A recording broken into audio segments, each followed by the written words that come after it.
Everyone knows about the OTK kart brand, one of the biggest, most successful brands out there. They introduced radical new thinking with their last reiteration of the Nasu panel, the hot dog style, and now they've brought out the brand new M11 Nasu panel and nose cone, which are completely different again.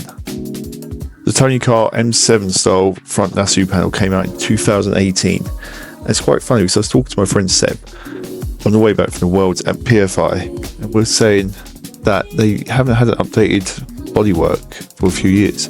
It just so happens to be that today they've released their new Nasu and their new front nose cone. It's called the M11 and it's for the nose cone and Nasu panel.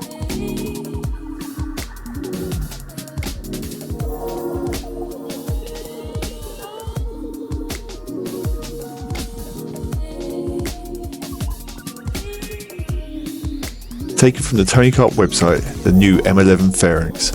The constant work of the OTK Kart Group Research and Development Department, made of model design, CFD computer simulations and wind tunnel tests, and on-track testing of the Tony Kart racing team have led to the development of a new front spoiler. The two elements, called M11, are in line with the current FIA regulations and feature a unique design that guarantees a substantial improvement in aerodynamic efficiency with consequential increases in performance on the track. So the first thing you can really take away from it is looking at it, the Nasu panel.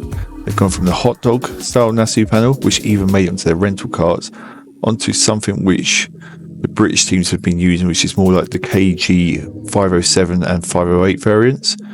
So they've kind of followed that sort of route, gone for the wider bottom bit, then they've brought into their own aerodynamics top part. So looking at the top of it, they've broken the area up into 5 or 6 different areas. You can see they've got different channels and they've kept their kind of over the top number plate. Not sure why they've gone for the spikes. I'm assuming that's to keep in with the looks, but they've got different channels for the airflow to run through. Some of the channels go up the middle of the Nasu panel. Some of the channels filter the air off around to the side. Now imagine this is to move the air away from the driver's head, which is obviously going to be a big block and not very efficient aerodynamically.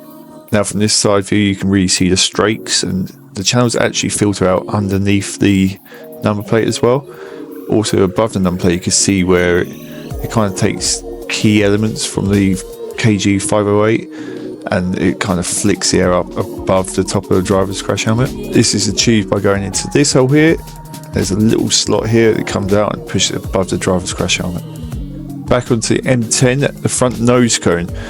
It's a lot smaller than the original M10 than it is on the new M11. Also, the M11 has 3 little stripes just around here.